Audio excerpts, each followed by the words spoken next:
Hello and welcome to the Jumps Racing Podcast in association with horseracing.net. So don't forget you can watch us on YouTube. You can subscribe as well so you know when the podcast will be out. Or you can listen to the audio on Spotify, Apple Music and SoundCloud as well. As I say, we are in association with horseracing.net, which is a fantastic horse racing website. It's got fantastic content on there, exclusive interviews, there's race cards, and you may see a few articles with the man you can see here on the podcast as well. That is Nick Senna. Nick, just telling people about horseracing.net. If you are a horse racing fan, horseracing.net has got absolutely everything you need. Yeah, good evening, Bobby. As you say, I couldn't have said it better myself, really. It's still in its infancy, horseracing.net. We launched back in September now. This is the office. This is Horse Racing HQ, so welcome along. It's a bit quieter than usual. I thought I'd take advantage of the nice camera and the nice lighting and everything, you know, being the proper production man I am. But yeah, there's daily content, racing guides and pointers, there's race cards, results. There's plenty to go out. There's a naps table as well with over 50 newspaper tipsters there as well. Plenty to get stuck into and improving all the time. And hopefully the podcast complements it very well. Make sure you do check it out as well if you haven't already. All the W's.horseracing.net. Right then, let's look back at what we saw over the weekend at Kempton and Warwick, Nick. Starting first with Warwick and the classic chase, Kimberlite Candy was the horse that got the job done in the classic chase. We said it before on the previous podcast, actually, a couple of years ago. One for Arthur won this race. He went on to win the big one. Can actually say it's all systems go for the Grand National in April. Yeah, you've got to fancy him, I think, as well, haven't you? Because that was really, really impressive. As you say, that this race is becoming a bit of a pointer for the Grand National, a certain one for Arthur going well in it. And yeah, he ticked a lot of boxes there because he won the Beach Chase he came second in the Beach Chase, back in December. He took to the national fences really well in his first try there. And then he's come and won here at Warwick in difficult conditions, soft conditions over 3 mile and 5. So stamina won't be an issue at Aintree. Yeah, he won it really, really well. I thought Captain Chaos ran really well in second place from the front.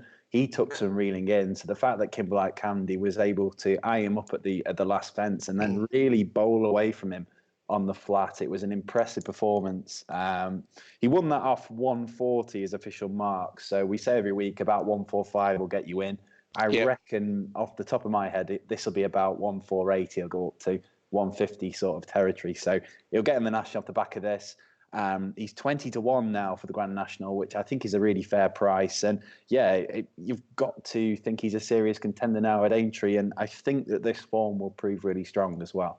Yeah, I agree with you there as well. And I think the key we know with him already, Nick, is not only has he got the stamina, but he's had that run over the Grand National fences in the Beach Chase. You know, we know he likes the fences, so he should run a big race. He should do, yeah. I think this, as I've just said, this race will prove good. I mean, his form is strong because he chased down Walk in the Mill in the Beacher, which is no mean feat. He's a Grand National a national fence specialist, back-to-back winner of the Beacher, the first ever to do that. And then, you know, the horses in behind, I think Captain Chaos ran really, really well. Yeah. Petite Power is a stayer, very much on the up for the informed Fergal O'Brien team that can do no wrong at the moment. And then as well, back in 4th and 5th as well. I thought that there's more to come from the conditioner. I thought there was mitigating factors for him. He had a bit of a troubled passage through into the race. And I don't know about you, but I mean, we're turning into broken records, aren't we? But I still get the feeling that LeBroy is coming to the boil in terms of April. Yeah, and I'd agree. I'm glad you said that, actually, because I think that the way his season's going with what we've seen of him as well, I think, again, we mentioned there Kimberlite Candy, all systems go for the Grand National. And I think in terms of what they're doing with LeBroy, they will make sure he's absolutely perfect for April. Yeah, and it does feel like it's building up to something. But this Warwick card, to move on, generally proves a really good indicator, doesn't it? And the other race on the card that has been really good is the Hampton Novices Chase, which was a Class 2 no more than about 5 or 6 years ago, got promoted to listed level, and is now a Grade 2 chase for the first year. And I thought this was a really good race as well. It always seems to be a good finish at Warwick. And the horse that came out on top this year was Two for Gold. Really good finish, holding off, hold the note. I think both of those are really could turn into really good staying chasers. And it's no surprise to see Two for Gold now 14-1 for the National Hunt Chase, bearing in mind that last year's winner, OK Corral, was backed off the boards for that race. So, yeah, lots to like about the form at Warwick.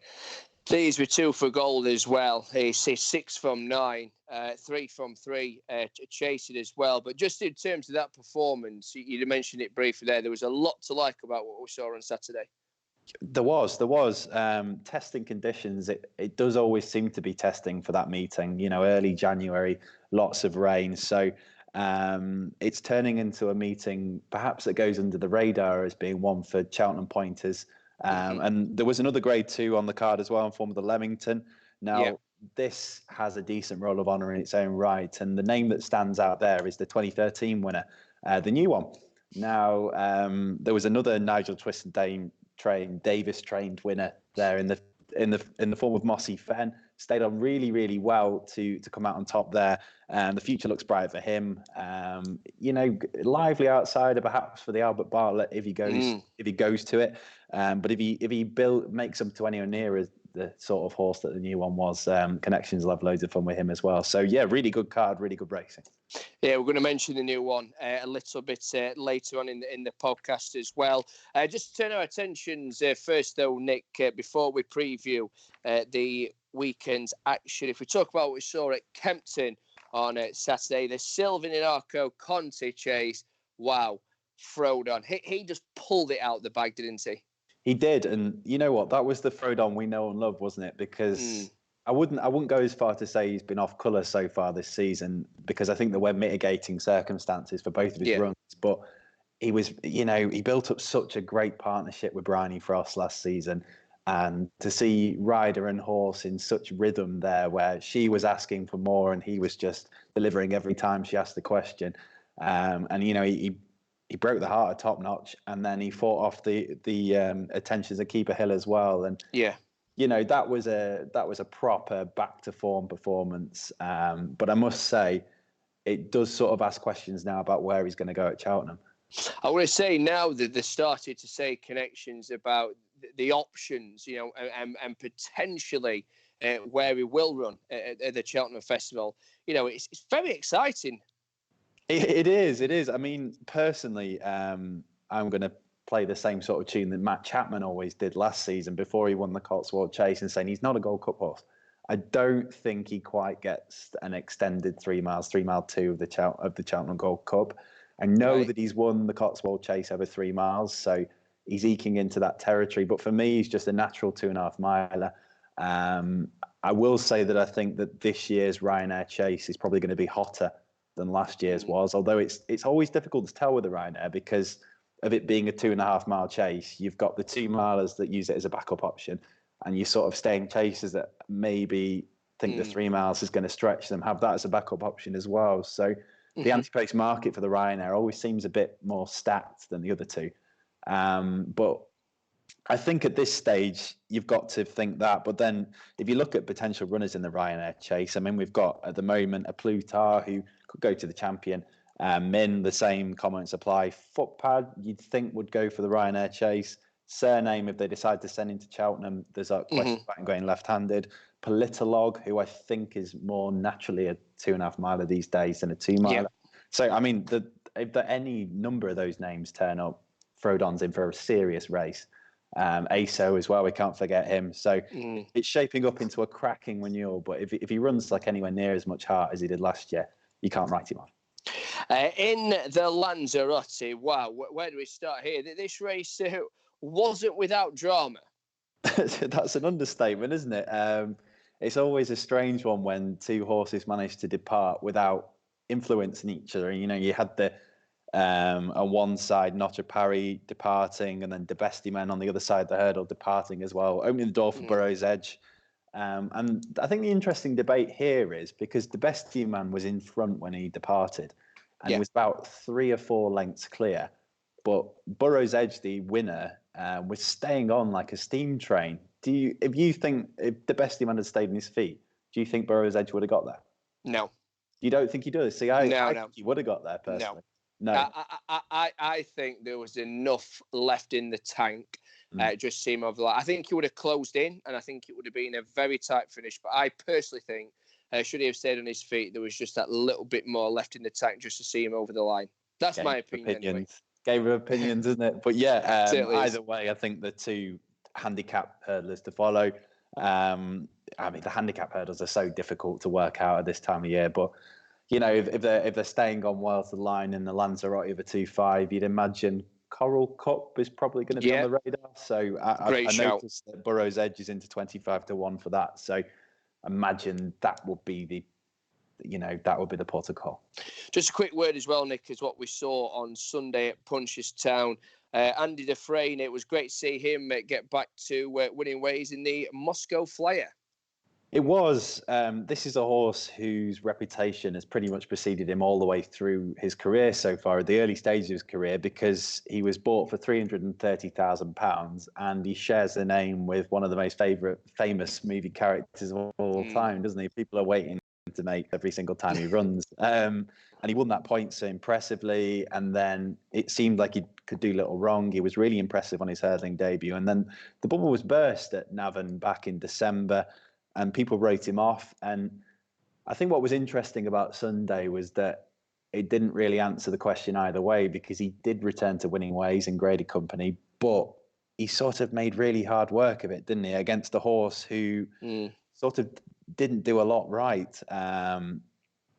So it leaves that question of whether he really is the real deal in terms of these Grade 1 novice races. I personally think there was a lot to like about the way he knuckled down.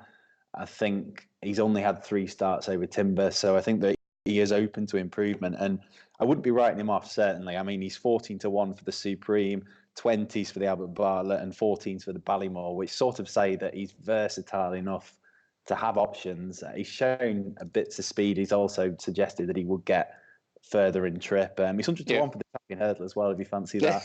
But yeah, should he turn up there? Yeah. Well, I mean, that is looking the most wide open. Stranger things have happened. Just chuck him in. But I imagine if you had to pin me right now, I'd sort of say probably the Ballymore, but his stablemate is there on Violin and Violin. I've been saying that wrong all season. So yeah, it's interesting. I think if he turns up, he'll have a chance wherever he goes. So I wouldn't write him off just yet. Yeah, no, he certainly will. Very much looking forward to seeing him at Presby Park in March. Right then, our very own Joe Tuffin has done an interview for us this week. He wanted to make an appearance on the podcast, and he caught up with a very much in form Fergal O'Brien. Your form this year has been unbelievable. What is it you're doing differently compared to last year? Obviously the new yard, but is there anything else that you're doing differently? No, exactly the same, with same feed. I think just it is the new yard, big stables, lovely gallop, plenty of fresh air. Staff are very happy. We've got great staff facilities here now, whereas we didn't have before. So I think that all plays a huge part into it. Yeah, and one of the things that Paddy Brennan said on Look on Sunday, he was talking about yourself, and he mentioned the words champion trainer. Yeah. Is it something that you're aspiring to? No, and like I said to Nick, look, it's not being unambitious, but to be a champion trainer, you need to train 150 horses. We're never want to train 150 horses, and without repeating myself, it's a lot of respect for those guys that do it, and good luck to them. We just want to, a bit like Sam Tristan Davis said the other day about his riding, as a trainer, we just want to do the best we can for everyone and be the best that we can be. That will never get us to be champion trainer, because we just won't ever train enough horses. I never want to train enough horses to do it, so. But this is a fantastic place to train, and we're very lucky to be here. And talking about riding, would it be all right if I ask about the decision to take Imperial Alcazar's listed win away from him? What are your thoughts on that? Yeah, look, it was one of those things. It was a bit like penalties. You win some, you lose some. And I think the stewards on the day had a hard decision. Actually, I thought on the day we were very lucky. I'm totally honest. I thought on the day we were very lucky. And then I saw the other angles. And and that's why you see these fools on Twitter and Facebook and slating the stewards. It was a very difficult decision on the day. It wasn't black and white as it looked, and they had to make a decision in the space of a few minutes, but we went to High Holborn, had a very fair hearing. We saw 4 or 5 different angles that no one else has seen, the scout cam and things like that. From my point of view, Paddy Brennan definitely stopped riding momentarily. If we had the rail, which he rode to get the rail, then he would have. Then we definitely would have won. Harry's come across, but it's one of those things. We didn't get it today. We might get it another day. Perfect. And then just finally, looking ahead to the spring festivals, what horse are you most excited to see from your yard? What have you got that's? I'm actually really very lucky because the last few years probably 1 or 2 would have sprung out, but this year I'm really looking forward to Champagne. Well, Imperial Alcazar, not sure where they'll go yet, but we'll try and split them up. Looking forward to Brief Ambition. Hopefully, we might go for the festival bumper for him. He was only 5 lengths behind David Pipeworth, which is favourite for the festival, or one of the favourites. So there's a few there, looking forward to it, and just being here, you see we had a big crowd here this morning, 35, 40 people here this morning. It's very easy, the place copes it very well. People like seeing the horses, and the horses like having the people around, so it's I'm looking forward to Cheltenham.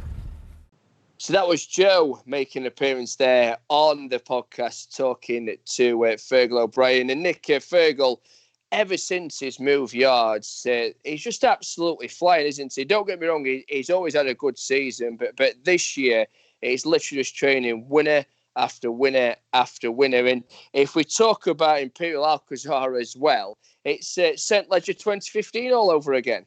Yeah, it turned out to be a bit of a mess, didn't it? It always is a bit messy with these things when someone is awarded the race and then it's taken off them again.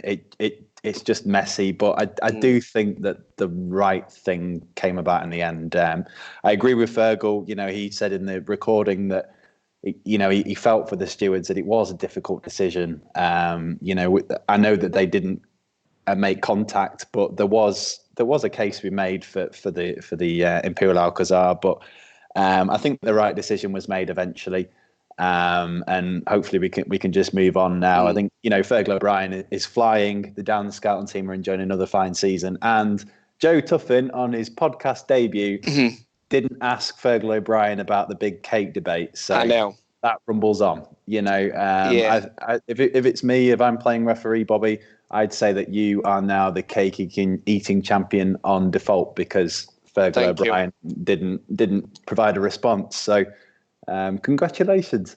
Thank you. Do I get a prize for this? A trophy, certificate? What are we thinking? Okay. So you can rustle something up. I'll get you a cake from Marks and Spencer's.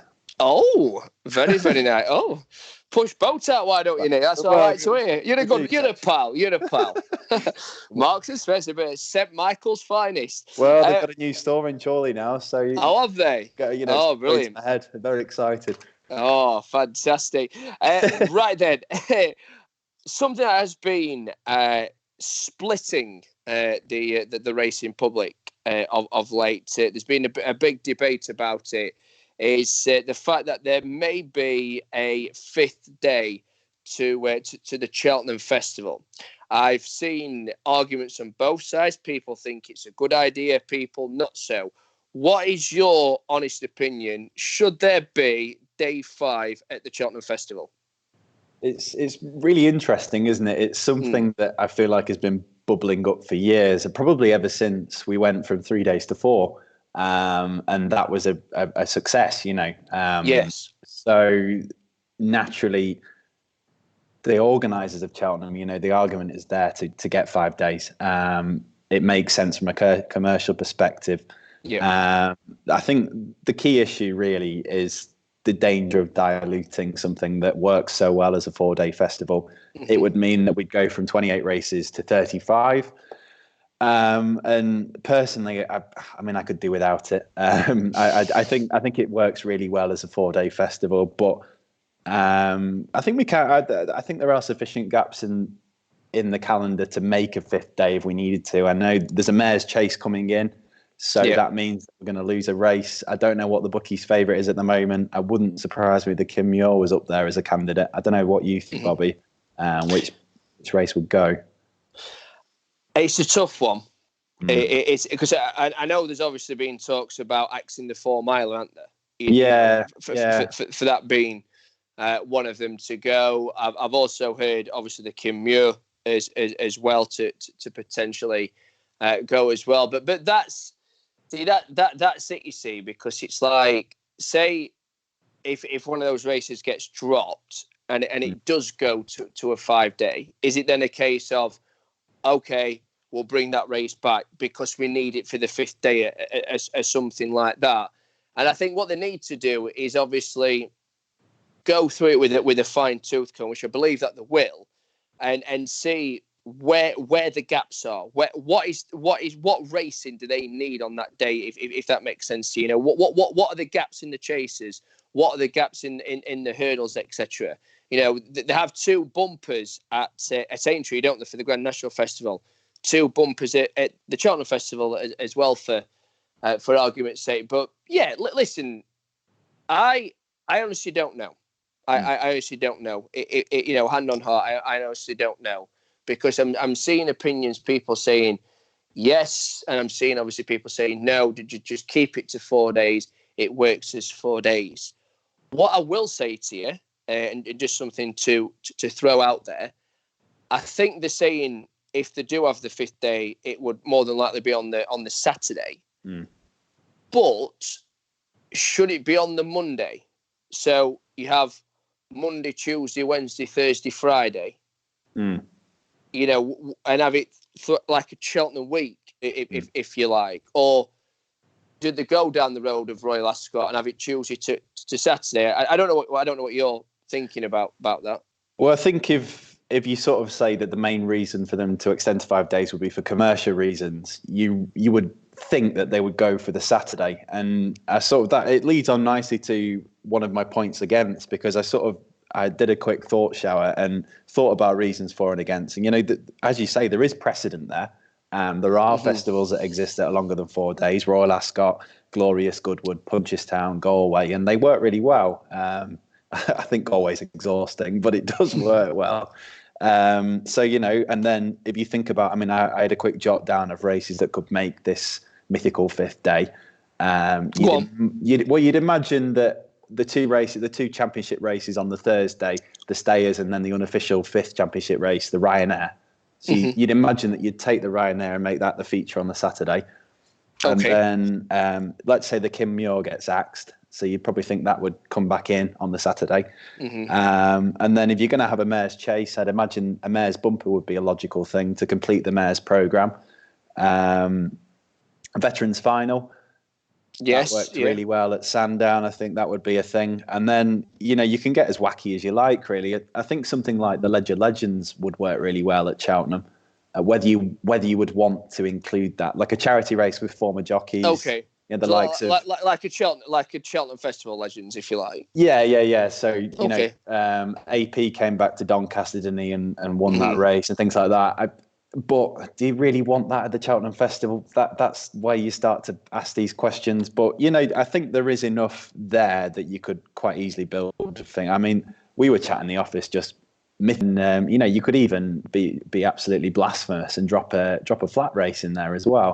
The likes of a cup race, a 2 mile flat race that would join the programme along the lines of the Goodwood for flat jockeys. Yeah, for flat jockeys, for flat horses, a proper stayers race. But again, do we need that at the Cheltenham Festival? Probably not. And the other key point, you were talking about how great Uttoxeter Racecourse is. Of course, the Saturday after Cheltenham is Midlands National. Yeah, it's the Midlands Grand National. What on earth happens to Uttoxeter? I think it's what the terrestrial cameras, go to Uttoxeter on the Saturday, and they make it their main base. Years ITV have carried that on. They go and set up base on Saturday. So, obviously thinking about how does it affect other race courses, if you like, and other races. But you know what I think we need to do with this particular segment, Nick, is that I think we need to throw it out to the listeners as well. and we need to get some interaction from the people who watch us on YouTube, listen to us on the various different platforms, because this is my honest opinion. I think we'll get people getting in contact with us saying, yep, let's have a 5th day. Let's go. Let's smash it. It's the biggest horse racing festival on the calendar by a country mile. And then you'll have other people saying, well, actually, no, we don't need it. And I'm actually quite interested for the ones who say, yes, we need a 5th day, because I want people to justify why we need a 5th day. And at the same time, for people who say, no, we don't need a 5th day, again, justify why we don't need a 5th day, not just because you're saying, well, it works as 4 days. You know what I mean? That's a bit of a cop-out. I want some detail. So for people watching and listening now, get in contact with us, on social media, on Twitter, at horseracing.net, on Twitter, on social media, and just let us know. And Nick, we could talk about it next week as well, depending on what people's reactions are, can't we? Yeah, we can. We can put this on Facebook as well and things like that. Get people to get in touch, because you know what? It's one of these debates where there's logical and coherent reasons either way. It's the best week of the year for almost everyone in racing. If you're a flat aficionado, maybe not. But it's a huge week in racing, huge week in sport. It's always a treat. So it makes sense to keep the party going for an extra day. But at the same time, we don't want to dilute something that works so well as a 4-day festival. So, I mean, I don't even know what the professionals in terms of the jockeys and the trainers would think. I mean, I imagine there'll be some trainers for it because, the more the merrier. Some will be against it. I mean, your journeyman jockeys, I mean, even the likes, we talk about the Jockeys Championship and Richard Johnson and Brian Hughes being locked in battle. Cheltenham Week really is a bit of a write-off because it's so competitive that they're going to have limited opportunities to add to their tallies unless they have, a miracle week. Yeah, that's another case. That's something else we can definitely discuss as well. And yeah, do get in contact with us because it'd be interesting to see what the viewers and the listeners to the podcast as well at horseracing_net. It is, isn't it, on Twitter? If you don't follow horseracing.net on Twitter, that is a Twitter handle to do that, and also give us a like on Facebook as well. Something what is happening though, Nick, is the Clarence House on Saturday, and we have a rematch between Defy Desoy and Undersell. Who's going to come out on top, Nick? We do. We have a rematch. I mean, it's not surprising, but it is a shame that Altior isn't there. I mean, he's been in the headlines all week, hasn't he? For the wrong reasons, really. With the involvement of Unibet. But yes, it means that we've got a field of 5 for the Clarence House Chase on Saturday, as it stands. And it's likely to boil down to a match race, as you say, between Defy Desoy and Enderso, because Janica, Capeland and Maracuja all have an awful lot to find. And Defy Desoy, it's getting harder and harder to knock him in terms of a 2-miler now. I mean, I'll sound like a broken record, so I won't say anything when I think about him. But, he really is slowly but surely becoming the top dog in this division because he's the only one whose reputation isn't being dented, really. He keeps proving people wrong. He dropped down to the trip in the slower chase. He won that in good style, and it was a thrilling race. And then he won another thrilling renewal at Sandown in the Tingle Creek. He beat Enderso fair and square. It was a brilliant finish. And I don't think there's any reason to think that the form will turn over because we're looking at a rival in Enderso who is 12 now. As admirable as he is, it's some ask to turn over a top class 2-miler who he's giving away years of experience to. So, I mean, he's 4-5 at the time of recording on Monday evening. I don't think he'll be 4-5 on Saturday. I think he'll be a bit shorter than that. And I think he will confirm the form. And with Altior not being here, especially if Altior doesn't go to the game spirit like he's sort of being aimed at next month, I think Defy Desoy is going to be the one to beat come the Queen Mother. Let's head up north, and I believe you'll be working here on Saturday as well. It is the Peter Marsh Chase meeting, cracking days racing at Haydock. We've got so much to look forward to, but if we just pick out the champion hurdle trial, of course, named after the new one, Pentland Hills, Call Me Lord, and a Cornerstone lad, of course, who was phenomenal last time out by taking the fighting fifth up at Gosforth Park. But that Champion Hurdle trial does look a cracking renewal. It does, and I tell you what, this is an underrated card, I think. As someone who grew up about a 20-minute drive from Haydock, 15 miles tops, this is probably not the first meeting you'd think of when you think of Haydock Park. You think of the Betfair Chase, and you think of the Spring Cup and the Temple Stakes and the Grand National Trial. But this regularly proves to be a really enjoyable card. We've got a few Grade 2 contests on here, a Supreme Trial, got a Novice Chase as well with decent rolls of honour, and we've got this Champion Hurdle Trial as well. That's a trial which isn't really a trial because it never really seems to produce a bona fide Champion Hurdle winner, but it does produce brilliant stories, and it's been a real happy hunting ground for the new one, hasn't it? He won this 4 years on the bounce. Just such a likeable horse, so game. I mean, a couple of times, I think Chabello gave him a real fright in this a couple of years ago, and he somehow found the way to win. And it could prove quite informative this year because Pendon Hills is a lot of people's fancy for the Champion Hurdle. This is one of the most wide open renewals of the Champion Hurdle we've known for a good while. So it seems logical to look at some races that maybe don't always work out as obvious ports of call for Champion Hurdle contenders, and it's a chance of redemption for Pendon Hills, who's beaten in the International Hurdle by Call Me Lord. They rematch, and then we'll also have the Northern Challenge of Cornerstone Lad as well, who was a real shock winner of the fighting fifth up in Newcastle. Showed a great attitude. The ground should suit him, and it should be a really interesting three-way tussle between those three. And there's plenty of other improving types in there as well to add to the spice.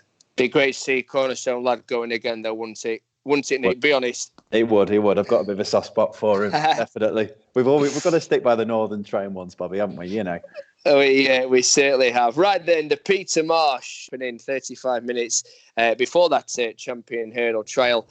This, again, looks a great renewal. Depending on what definitely turns up on Saturday, it doesn't look like it's going to disappoint, does it? No, it doesn't. And this is a race which usually produces a good horse. I mean, I think this was probably the race that catapulted Bristol de Mai onto the scene. He won this 2 or 3 years ago now by 22 lengths. He absolutely destroyed the field. And then, of course, he came back and mullered them all in the Betfair Chase as well. So, and then the Dutchman won it in 2018. He became a real fancy for the Grand National on the back of Yes, he did, yeah. So it's got a real track record of producing a horse that goes on to bigger and better things in the staying chasing scene. And I mean, it's a bit too early in terms of Monday evening to talk about a bona fide preview, but the entries for this, there's plenty of interesting types in here. Definitely Red is entered. Geronimo won really well last time at Newcastle. Flying Angel as well seems to be back to some sort of anywhere near his best. Acting Last was very much an improving type a couple of seasons ago. And then there's a certain Vintage Clouds out on a redemption mission after stinking the place out a couple of in the Beecher Chase, and then finishing a bit of a lackluster third at Haydock when quickly turned back out. So he doesn't seem to run too many bad races. He'll probably be there or thereabouts. He usually is. So should be a really good race, yeah. Yeah, very much looking forward to it. Is it a meet you always look forward to going as well, with being local track? Yeah, I do. I do really quite like this one. To be fair, I like this one, and I like the Grand National Trial as well. I always have been a bit of a hipster that doesn't quite like the. I think these two are my favourite too. So it's this one, the Peter Marsh on Saturday, and then next month we've got the Grand National Trial, and then obviously the national bandwagon rolls on to Aintree and Cheltenham, and then before anything else really at Haydock that's exciting, it's the Temple Stakes. So Temple Stakes in May, isn't it? Yes, yeah, and the Spring Cup's in September. So yeah, it's a good old. Don't forget about the Swinton. The Swinton. Yeah. I don't think I've ever been to the Swinton. Never been to the Swinton? I don't think I've ever been to the Swinton. No, I've been to the John O'Gaunt Stakes, which was the Time Form Jury Stakes for a few years. I've been there a couple of times, but yeah, quite fortunate to be, a Chorley lad, a Wigan lad. That is the local course, and then Wigan fan as well. I am, yeah, for me sins. I got beaten again on Saturday. Football's all great for me at the moment. It's all good. Yeah. What a Rotherham, are they ill? Just brilliant. We had a fantastic Christmas. We beat Oxford on Saturday. Now we are top of the league. We're on 44 points with Wycombe, but we've got a better goal difference, so that's why we're top.